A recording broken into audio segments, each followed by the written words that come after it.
Across the Bug River, Volodymyr Volensky, 1941. Campaign game of this Vuca Simulations, a simulation of the early days of Barbarossa. I'm partway through the campaign game, just moving into turn 2, and this video is picking up straight from where the last one left off. If you haven't seen it or you'd like a bit more information about the game, there are a couple of other videos in this series available, which I'll link to in the information below. My name's Neil, welcome to They're Going to Move, and welcome back if you've been here before. And some interesting things at the start of turn 2. The thing that we need to look at really is the admin. Admin phase happens at the beginning of each turn, and there are some interesting elements to resolve before you can begin the operations phase, which is where the most of the meat of the game happens. The first thing you need to do is refit any disrupted units that are in command. So what few units that were available I have refitted. There's just a couple down here and a few up there. The other things you need to do is reform, for want of a better word, your formations, or give them their activations back. There is a technical term for it which completely escapes me. It is the HQ recovery. So this little track just off the bottom of the screen here, which I'll try to zoom in on a little bit for you. There we go, just see the German forces just there. Depending on the effectiveness rating of the counters, which can show you here with the panzers there, have an effectiveness rating of 7. Depending on that number, depends on how many formations the side has at the start of each turn. And for the Germans, you have 5 or 4, depending on how effective the units are, and they have a pretty good effectiveness ratings of 7 and 6. For the Russians, things work slightly differently. The Russian formation recovery depends upon the interdiction, which is this little track here, and you need to roll a die for that, and depending on the turn and the die roll, you need to cross-reference this table, which gives you an indication of what the interdiction levels are. At the early part of the game, it's actually fairly favourable for the Russians, and everything bar a 9 and a 10 at this stage of the game reduces the interdiction level down to 0 from 1. So that's quite good, and the reason that's good is because the Russians are just not as effective as the German armies are, and so they have less formation recovery. And whereas my German forces have recovered to 4 or 5 activations each from being completely spent last turn, the Russians, sort of right at the top there, just can't really see, are hovering around 2, 3 and 4, even for those with the best effectiveness. So that's an important thing to do at the start of the turn. The other thing, there's a few other things you need to do. You can have replacement points and so on to rebuild certain units, and again this varies between the two sides. The Germans will get a certain number of points that they can spend on certain unit types, but only on turns 3, 5 and 7, which is interesting because that is a change from the previous game in the series, Crossing the Line, and there just weren't any points available this turn to rebuild any units for the Germans.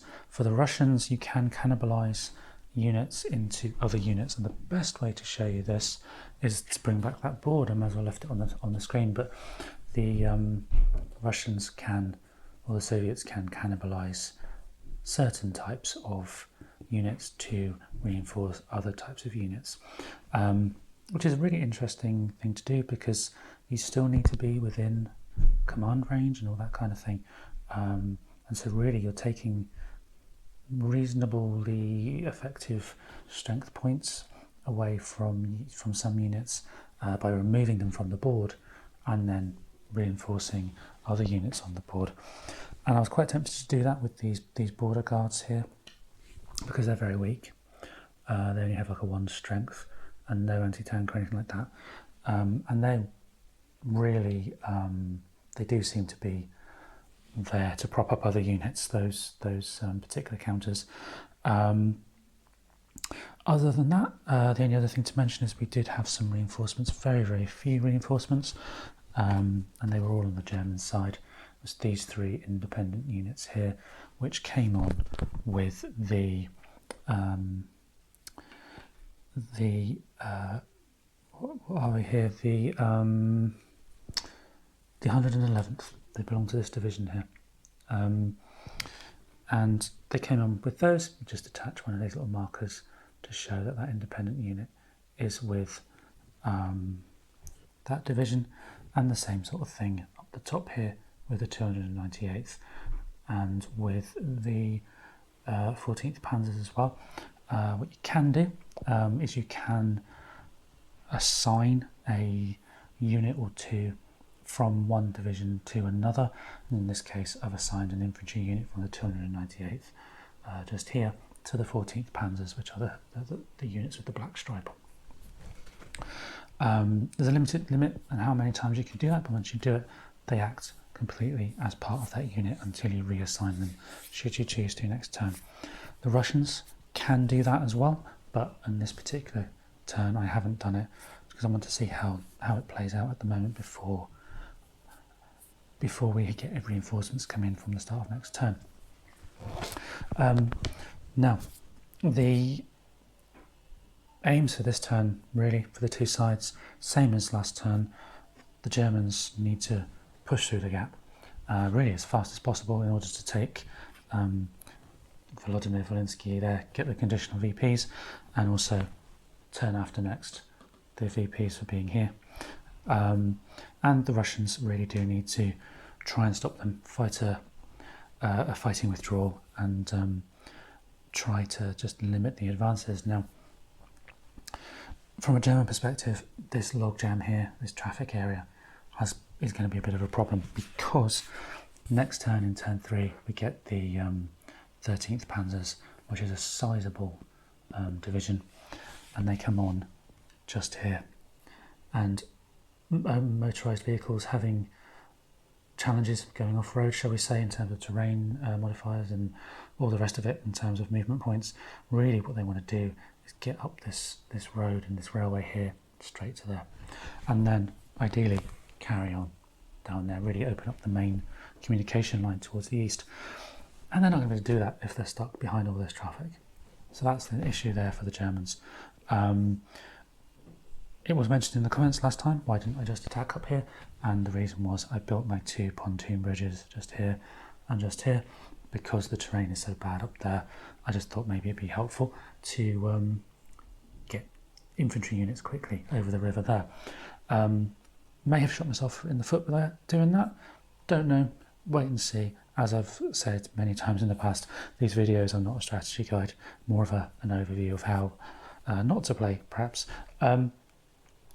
Russian point of view, keeping the Germans blocked there, blocked down here as well, and trying not to lose too much ground in the centre. That's really the aims there, because the Russians themselves do also get decent amount of units from next turn, and then the next several turns after is all Russian reinforcements. Unfortunately, they do come on all the way off to the east, all the way off the far edge of the map. So we'll have to wait and see how that works out. That's enough of an intro. Get the turn done and I'll update as I go. Halfway through turn number 2 then, and I think it's fair to say the German forces are well and truly across the Bug River. The 299th Infantry, which is this kind of greenish colour here, just basically cut through the Soviet defences like they weren't even there, and very little resistance, and the Soviets pulled back, more or less, just ran away, to be honest. Very little that could be done from the Soviet point of view to stop them, as far as I could tell, certainly based on how I played it up to now. Similarly, up in the more central region, the 44th here are now across the river as well and starting to attack this way. That's the kind of the darker green colour. And then in the blue there we have the 298th, who have freed up a bit of space in that congested area and are now starting to encircle what is some Soviet tank divisions just there. Whether that's a sensible thing to do, again, I don't know. But to be honest, with the challenges that armoured units tend to have in open terrain here. It's perhaps not the worst thing in the world to be doing to try and cut them off from their headquarter units, which are actually all over there. So what to do on the German turn for the rest of the turn? So the 111th Infantry, which is this sort of purple unit down here, haven't activated at all so far, and they are very close now. Well, they are very close to this region here, which up until I read the rules about 5 minutes ago, I didn't realise is also a conditional victory hex. End of turn 3, if we can get a unit in there to take control of the town of Puritsk, that would be victory points to the German side. So clearly the aim here would be to get the Germans across the river and through those defences to that town there, try and take those victory points before the end of next turn. And equally for the more central units, although there's not many formation activations left, just a handful each, but even that for the 2 infantry divisions here, we're going to try and soften up these Soviet defences to try and get into the town of Volodymyr Volynski, which is just there, the other conditional victory point hex. Right, but the 14th Panzers, the units who are in black up there, who really haven't done very much, considering they are Panzer units, they've really been a bit stuck, mostly due to the terrain and perhaps my poor positioning of a pontoon bridge. But the aim really for those will be now to try and clear through this town here and get down that road again to Volodymyr Volynski, and then open up the main railway line and road network towards the east. Ideally, I would like to get that done sooner rather than later, because the Soviet reinforcements will start to come in at the start of next turn. So that's the Germans. What about the Soviets? Well, it's been a terrible turn for the Soviets. The positioning was horrible. The positions I put them in as playing the Soviet player wasn't best. They were all spread out. They were very weak, and yeah, they either collapsed under the weight of German advances, or they repositioned them further back, which is kind of what I've done here to try and create a secondary line to try to stop the Germans getting through the centre here. Now obviously there is still that gap. The gap has closed somewhat compared to what it was, but there's still that gap there, and really the Germans, should they choose to, can just come straight through here. Unfortunately, the activations for the 87th Infantry, which is this counter here and some of these dotted up here, are now used completely, so they are sort of stuck where they are for now. So really it's going to be a case of trying to hold on as much as possible for the turn 3, in the hope that those reinforcements, when they come, will alleviate some of the problems we have. But maybe it's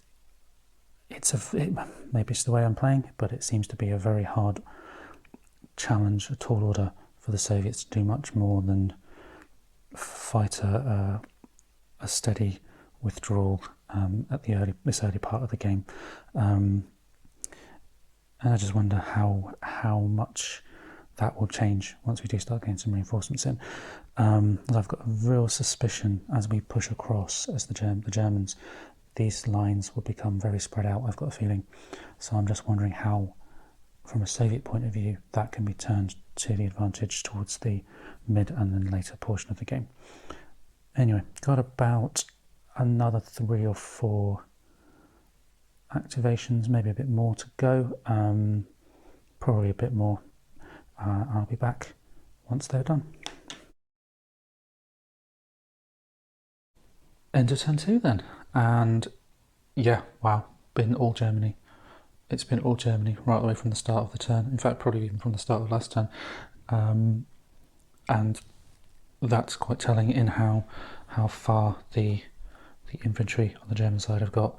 They've stormed through that gap. They've got even further than they were during the middle of the turn, with just 1 or 2 formation activations. They've got right across here to the railway line that kind of bisects the map in half.